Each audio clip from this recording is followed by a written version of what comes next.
नमस्कार, ANB news देख रहे हैं आप। मैं हूं आपके साथ पल्लवी राजपूत और हमारे खास कार्यक्रम अपनों उत्तराखंड में आप सभी का स्वागत है। और चलिए अब शुरुआत कर लेते हैं खबरों की। देहरादून में सीएम पुष्कर सिंह धामी ने डेटॉल स्कूल स्वच्छता शिक्षा कार्यक्रम में हिस्सा लिया। इस दौरान सीएम धामी ने कहा कि डेटॉल बनेगा स्वस्थ इंडिया कार्यक्रम आज एक बहुत व्यापक कार्यक्रम बन गया है। इससे बच्चों में स्वच्छता के प्रति व्यवहार में निश्चित रूप से परिवर्तन आएगा।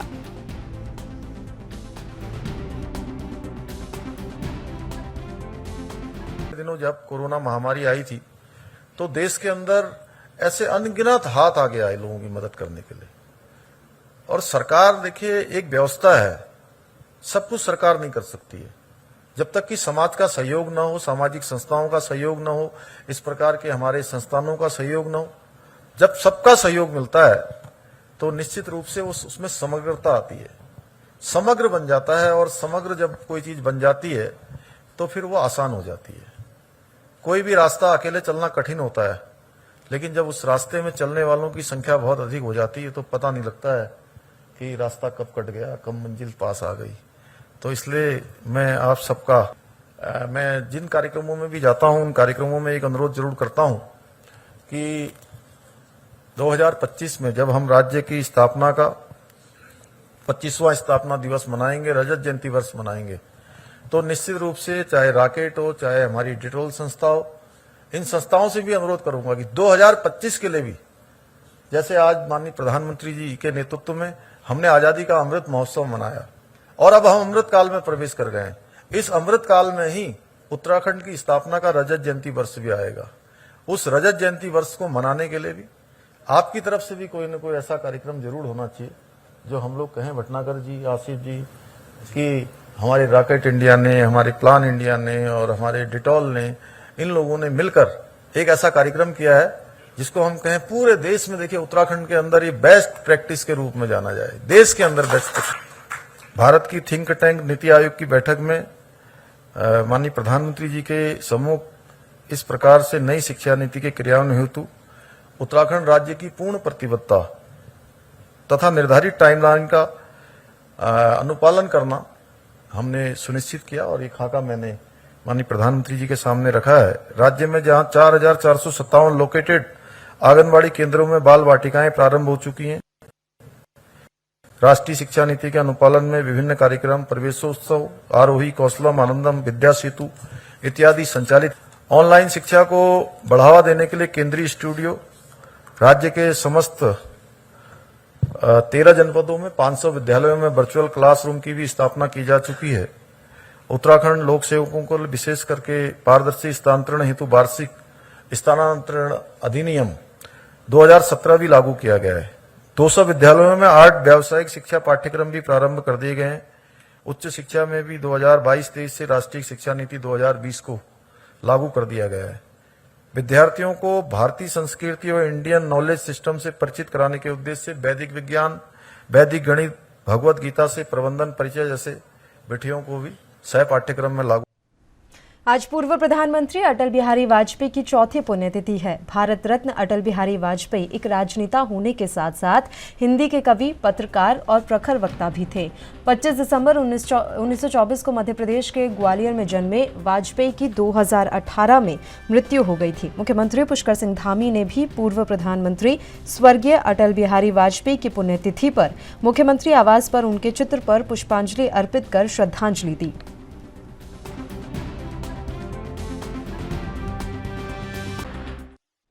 बीजेपी के प्रदेश अध्यक्ष महेंद्र भट्ट हरिद्वार के दौरे पर पहुंचे, जहां उन्होंने सबसे पहले कनखल स्थित जगत गुरु आश्रम में शंकराचार्य राज राजेश्वर आश्रम से आशीर्वाद लिया। इस दौरान बीजेपी के प्रदेश अध्यक्ष ने कांग्रेस पर निशाना साधा। उन्होंने कहा कि कुछ लोगों के द्वारा कहा गया था कि तिरंगा खरीदने के लिए लोगों के पास पैसे ही नहीं है। साथ ही उन्होंने पीएम मोदी के आह्वान पर चलाए गए हर घर तिरंगा अभियान को सफल भी बताया।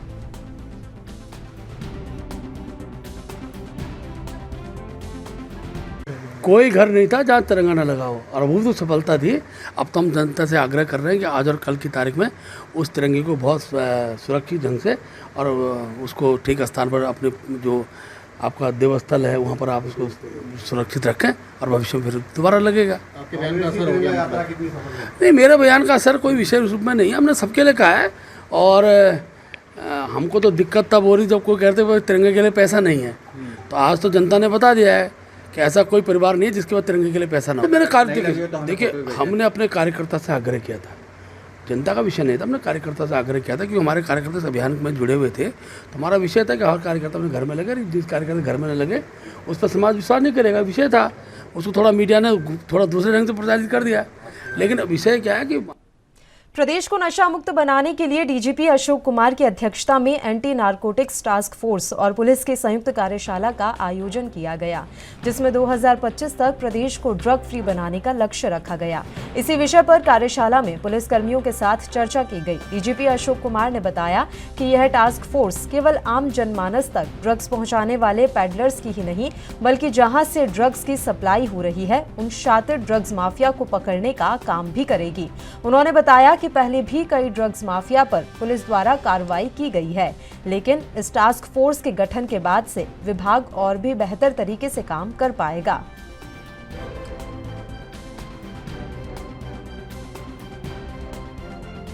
मंत्री जी ने आपको पता ही है कि 2025 तक ड्रग्स फ्री देवभूमि का लक्ष्य रखा है और उसके लिए एंटी नारकोटिक टास्क फोर्स का गठन किया है, तीनों स्तर पर, स्टेट लेवल पे, डिस्ट्रिक्ट लेवल पे और थाना लेवल पे। तो हम लोगों ने उसी दिशा में हम लोग सब उत्तराखंड पुलिस काम कर रही है और आज देहरादून पुलिस को, इनके समस्त थानाध्यक्षों को और अन्य अधिकारियों को हमने एक ड्रग्स पे कैसे इफेक्टिव कार्रवाई की जाए और कैसे जीरो टॉलरेंस तक आया जाए, इसके संबंध में एक पूरी वर्कशॉप आयोजित की है, जिसमें हमारे वरिष्ठ पुलिस अधिकारीगण और लॉ के जो वो हैं ज्वाइंट डायरेक्टर वगैरह, उनके थ्रू हमने इनको इस वर्कशॉप के माध्यम से एक कोशिश प्रयास है हमारा कि हम इनको संवेदनशील भी कर सकें और इनकी कार्रवाई को और ज़्यादा प्रभावी कर सकें। एनफोर्समेंट और अवेयरनेस दोनों में किस तरह से पुलिस और ज़्यादा प्रभावी हो सकती है, वो हमने इनको बोला है। साथ ही साथ इनकी एक अकाउंटेबिलिटी भी है, जैसा मैंने कहा, सामाजिक जिम्मेदारी, साथ ही साथ संवैधानिक जिम्मेदारी और अपना थानाध्यक्ष होने के नाते जो इनकी जिम्मेदारी है उसका भी इनको एहसास दिलाया है और मुझे विश्वास है कि जल्दी हम। अल्मोड़ा पहुंचे कांग्रेस के दिग्गज नेता और पूर्व सांसद प्रदीप टम्टा ने उत्तराखंड अधीनस्थ आयोग में पेपर लीक मामले की उच्च स्तरीय जांच करने की मांग सरकार से की है। उन्होंने सरकार पर आरोप लगाया कि इस गड़बड़ झाले में ब्यूरोक्रेट समेत सफेद पोश भी शामिल हैं। इसलिए जब से राज्य में अधीनस्थ चयन आयोग गठित हुआ है, तब से अभी तक के पूरे मामले की निष्पक्ष जाँच होनी चाहिए, ताकि दोषियों के चेहरे जनता के सामने आ सकें।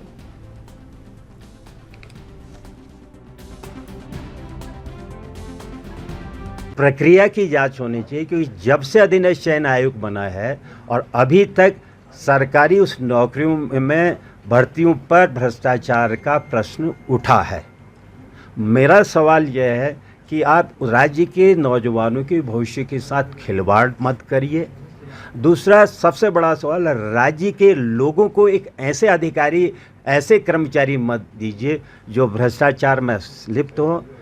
सरकार ने एसआईटी बना के छोटे छोटे कारिंदों को तो गिरफ्तार कर लिया है, लेकिन अभी तक इस बात को नहीं समझ रही है कि जो उच्च स्तरीय पर बिना राजनीतिक शरण करके या तो मंत्रियों का या सचिव स्तर के अधिकारियों के संरक्षण के ये मामला बाहर नहीं आ सकता है। और सबसे बड़ा सवाल है कि अधीनस्थ चयन आयोग ने अपनी परीक्षाओं की जब खुद की उसकी जिम्मेदारी है, उसने आउटसोर्सिंग क्यों की है? और मुझे लगता है आउटसोर्सिंग के माध्यम है जहां पर सरकार में दबाव डाल के अपने चेतों को आउटसोर्सिंग।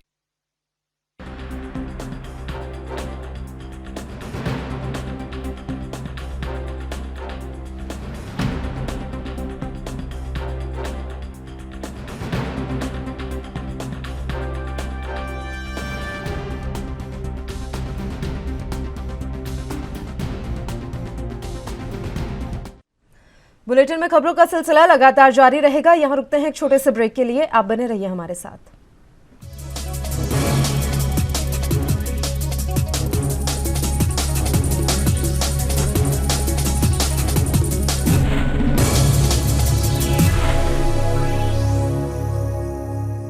ब्रेक के बाद एक बार फिर से आप सभी का स्वागत है। बढ़ते हैं कुछ और खबरों की ओर। दूसरी बार मुख्यमंत्री बनने के बाद पहली बार मुख्यमंत्री पुष्कर सिंह धामी कोटद्वार का दौरा करेंगे। 19 अगस्त से कोटद्वार में शुरू हो रही अग्निपथ भर्ती योजना में शामिल होने वाले युवाओं के लिए निःशुल्क रहने और खाने की व्यवस्था का सीएम पुष्कर सिंह धामी उद्घाटन करेंगे। एक और जहां मुख्यमंत्री के कार्यक्रम की तैयारियां जोरों पर हैं, तो वहीं मुख्यमंत्री के दौरे को लेकर पुलिस प्रशासन भी अलर्ट हो गया है और सीएम की सुरक्षा व्यवस्था को लेकर अंतिम तैयारियां की जा रही हैं। गौरतलब है कि कोटद्वार में 19 अगस्त से लेकर 31 अगस्त तक अग्निपथ भर्ती का आयोजन किया जा रहा है, जिसमें गढ़वाल मंडल के 7 जनपदों के लाखों युवा भाग लेंगे।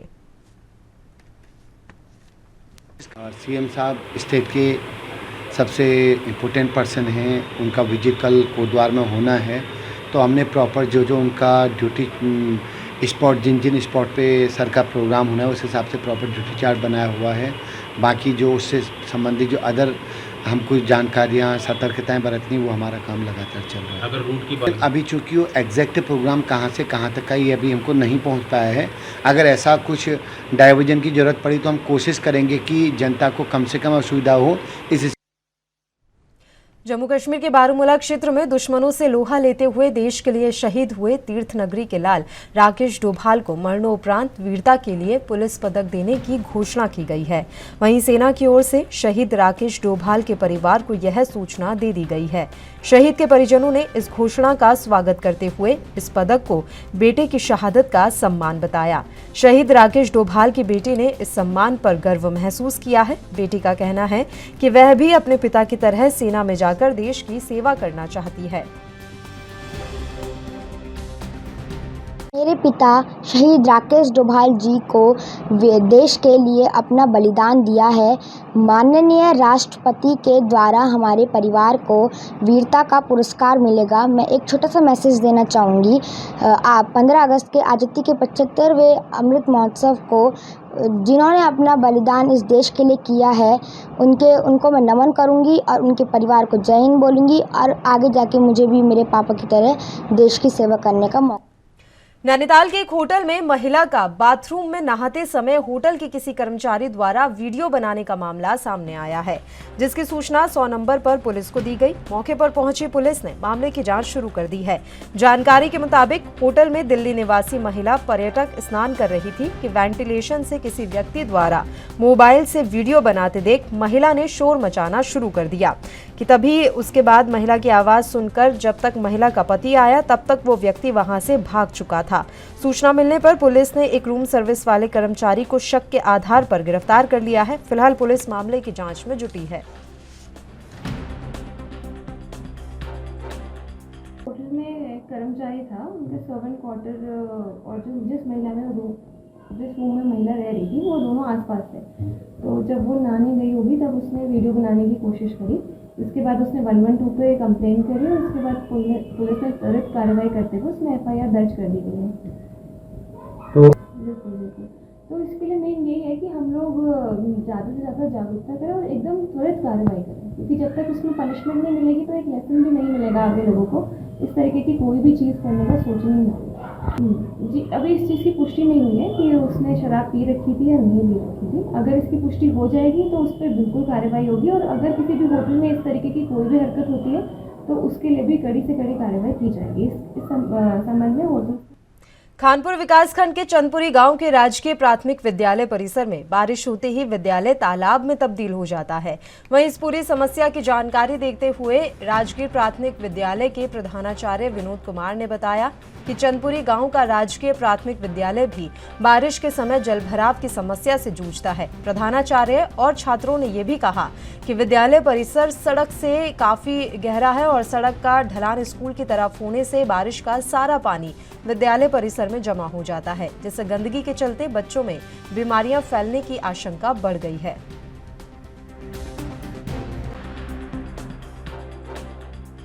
वो पानी की है।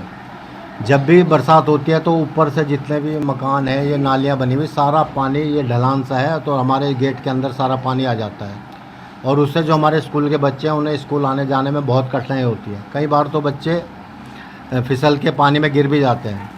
और अभी परसों जो बारिश हुई बढ़िया, तो हमें जाने में हमें भी 1 घंटा इंतज़ार करना पड़ा, 2 घंटे जब ये पानी कम हो तब हम अपना जाता है जी इंगो को रास्ता आने के समय पर आती नहीं जी पैर इंगो का हो जी जब इंगो को आते हैं तो कभी गिर जाते हैं जी कभी रपट को जी कभी जूते बन जा जिसमें बराया होना चाह पहले तो मट्टी गिर गया जी जी यहाँ पे गहरा है। 38 साल पहले सियाचिन में शहीद हुए उत्तराखंड निवासी लांस नायक चंद्रशेखर हरबोला का पार्थिव शरीर आज हल्द्वानी पहुंचना था, लेकिन अब शहीद का पार्थिव शरीर घर नहीं पहुंचेगा। शहीद के परिजनों से मिली जानकारी के अनुसार मौसम खराब होने की वजह से पार्थिव शरीर नहीं पहुंच पाएगा। वहीं ये संभावना है कि बुधवार को पार्थिव शरीर लाया जा सकता है। वहीं सीएम धामी का भी अल्मोड़ा पहुंचने का कार्यक्रम निरस्त हो गया है।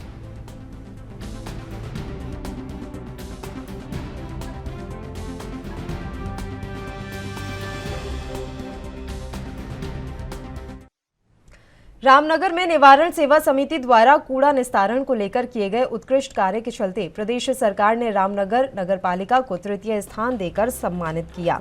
वहीं कुमाऊं में नगरपालिका ने इस क्षेत्र में प्रथम स्थान प्राप्त किया है। समिति द्वारा किए गए इस वेदर कार्य पर प्रदेश सरकार द्वारा दिए गए पुरस्कार के बाद स्वतंत्रता दिवस के अवसर पर नगरपालिका अध्यक्ष हाजी मोहम्मद अकरम ने आयोजित एक कार्यक्रम के तहत निवारण सेवा समिति को प्रशस्ति पत्र देकर और स्मृति चिन्ह देकर सम्मानित किया। पालिका अध्यक्ष समिति और उसके कर्मचारियों द्वारा कूड़ा निस्तारण के लिए किए गए कार्यों के लिए उनकी प्रशंसा करते हुए क्षेत्र की जनता से भी सहयोग करने की अपील की गई।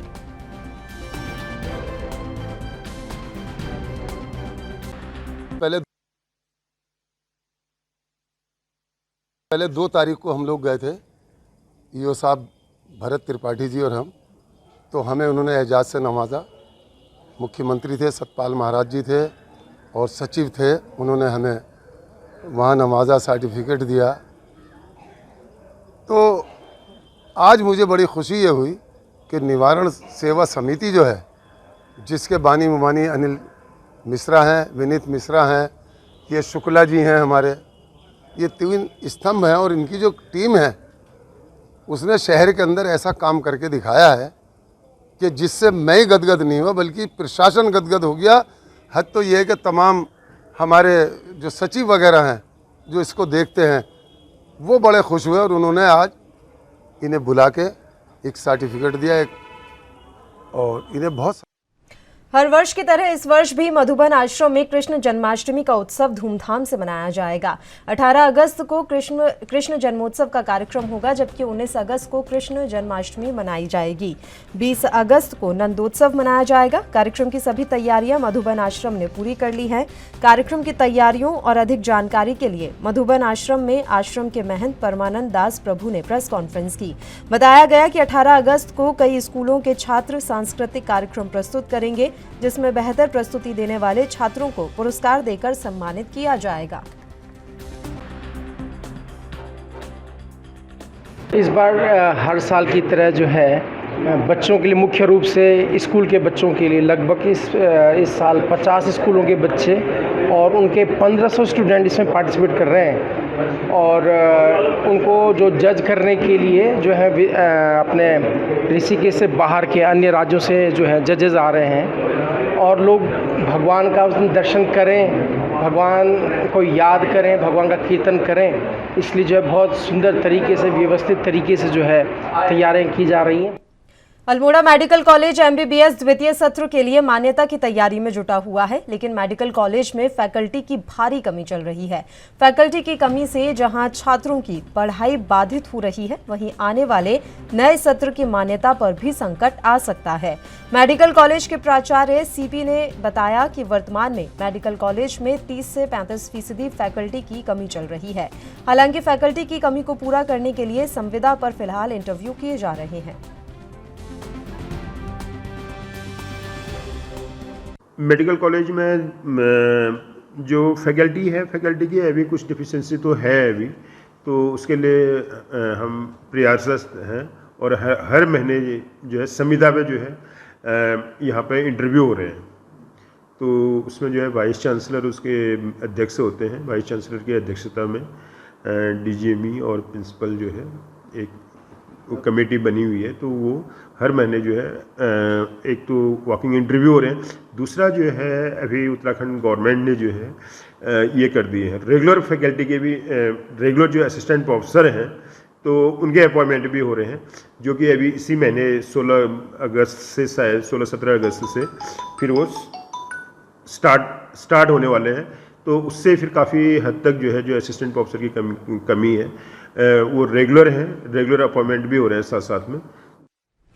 मानसून के दिनों में जंगलों में शिकारियों की घुसपैठ का खतरा बढ़ जाता है। वहीं ऐसे में वन विभाग भी सतर्क हो जाता है, जिसके चलते मानसून गश्त और बढ़ा दी गई है। वहीं आपको जानकारी दे दें कि मानसून के चलते कोई हानि ना हो, इसी के लिए अल्मोड़ा वन प्रभाग डीएफओ महातिम यादव के निर्देश पर वन विभाग के अधिकारियों ने जंगल में फ्लैग मार्च निकाला।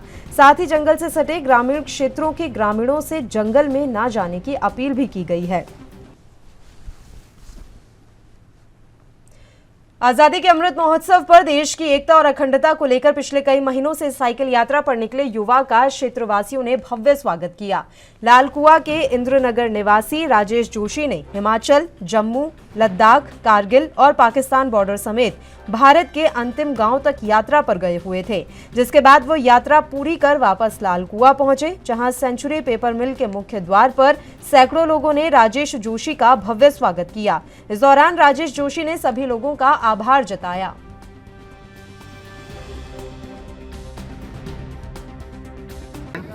मैं गया था यहाँ से चंडीगढ़ में ट्रेन से गया था अपनी साइकिल लेकर के। चंडीगढ़ से मैंने अपनी यात्रा शुरू की। चंडीगढ़ से होते हुए हिमाचल, मनाली से अपना रोहतांग पास होते हुए, अटल टनल होते हुए, उसके बाद सरचू, जिस्पा, उसके बाद फिर जितने ही पास थे खारदुंगला, लाचुंगला, तांगलांगला, सारे पास करते हुए 4000 मीटर से 5000 मीटर, 5000 से 5800 करते हुए मैं पहुँचा इंडिया के लास्ट विलेज थांग में, जहाँ की फरनू और थांग दो विलेज हैं जो इंडिया और पाकिस्तान में है। एक ही मतलब किसी का बाप इंडिया में है तो किसी का बेटा पाकिस्तान में है। करना था हमारे बीच में हमारे क्षेत्रीय विधायक कि मैं कितना कर सकता हूँ अकेले और बहुत चीजें सीखने को मिलती है। वो था मेरा सबसे पहला। उसके बाद मेरा उद्देश्य ये था कि जो भी उत्तराखंड के लोग हैं वो बाहर जाते हैं, बाहर नहीं जाते हैं, लोग कहाँ से पहुँच जाते हैं। लेकिन और तीसरी चीज ये थी कि उत्तराखंड का नाम वहाँ पे बहुत से। इसी के साथ इस बुलेटिन में फिलहाल के लिए इतना ही। मुझे दीजिए इजाजत। देश और प्रदेश के तमाम ताज़ा खबरों के लिए आप बने रहिए हमारे साथ। नमस्कार।